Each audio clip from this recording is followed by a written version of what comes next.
So, case number 4, no? Still on addition of vectors.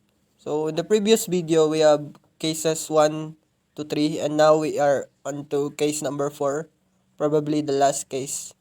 If the last case we have to consider when we add vectors. So, in the previous video, we've discussed the cases. Case 1, this is just a brief review. Case 1, vectors lie on the same axis and heading towards the same direction. Case 2, vectors lie on the same axis but heading towards opposite direction. Case 3, vectors are perpendicular to each other. And so now, for case 4, vectors are no longer perpendicular to each other, just like what we have here in our example. This vector P is 42 degrees, which is not equal to 90. 42 is 42 degrees from vector Q. So before we solve for the resultant, if we add these two vectors, let's have first a brief review on the concepts we learned from trigonometry that are very helpful as we solve this. So what I'm talking about is these concepts. So number 1, interior angles of a triangle sum up to 180 degrees. So no matter how we flip the triangle, as long as it is a triangle, these interior angles, this one, and this one, should always be equal to 180 degrees. And we clearly know that. Second, complementary angles sum up to 90 degrees. Just like this, angle alpha and angle beta sum up to 90 degrees. They are in this set up like this. Then supplementary angles, on the other hand, sum up to 180 degrees. If it is complementary, angles sum up to 90 degrees. If it is supplementary, angles sum up to 180 degrees. And the fourth one, parallel lines cut by a transversal, the angles of that, just like what we have here, are congruent. So this vertical angles here are equal, and this interior angles, alternate interior, and also this one, alternate exterior, are equal to each other. And then number 5, the Pythagorean Theorem. This is the very famous theorem we know. The sum of the hypotenuse, the square of the hypotenuse of a right triangle is equal to the sum of the squares of its sides. So if the sides are named A and B, therefore A squared plus B squared is equal to C squared. And then sixth, labeling triangles. When we label triangles, the sides, if we name that small letter A, the angle opposite to it should be capital letter A. And so for B, small b, its opposite is capital letter B. For C, capital letter C, its opposite. So for the seventh, the cosine law. Cosine law is if we square this one, that should be equal to the square of this and square of this added together. And then minus twice this AB, that's AB times the cosine of the angle opposite the side we're looking for. So that's cosine law. And the last one, sine law. Sine law is just the ratio of side to the angle its opposite. But in sine. So if this is A, its opposite angle is capital A. So A over sine A is equal to B over sine B and C over sine C. Also, pwede rapod mabali. Sine A over A, sine B over B, and sine C over C.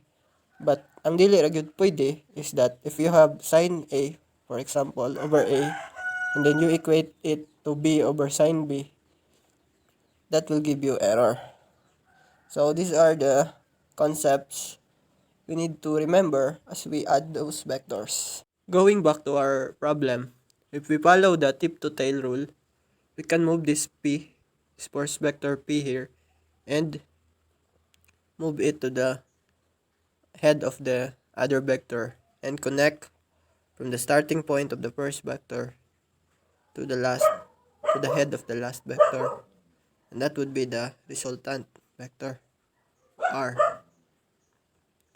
So from what we learned from the review, if we extend this line right here and labeled it as the x-axis or the reference, we can see that there are two angles supplementary here, the 42 and then the interior angle of this new triangle. So since they are supplementary, this angle plus this 42 should add up to 180, and therefore this angle is equal to 180 minus 42, or that's 138 degrees.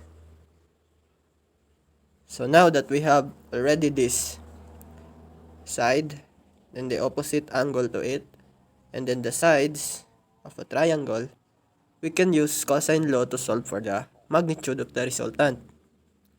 So the resultant's magnitude is going to be the sum of the squares of the sides, that's 12 squared, plus 5 squared, minus twice sides, 12 and 5, times cosine of the angle, that's 138. Then take the square root of it. Since by the formula is c squared is equal to this, we have to take the square root of each side to get the answer. So if we plug this in, these values to our calculator, we should get 16.07 as the resultant. That's in pounds.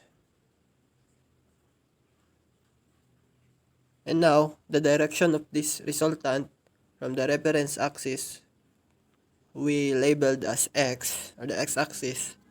We can solve that by getting the ratio of the sides to angles, or the sine law. This side is equal to, over this side is equal to this resultant over this one.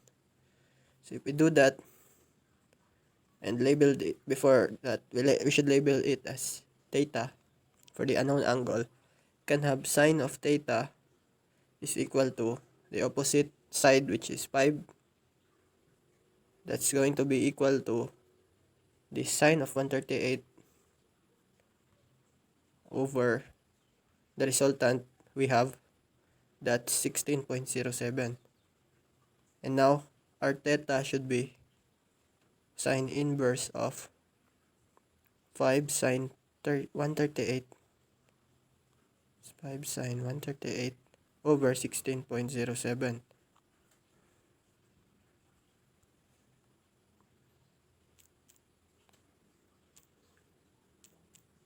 Sine inverse 5 sine 138 all over 16.07. That would be 12.02 degrees.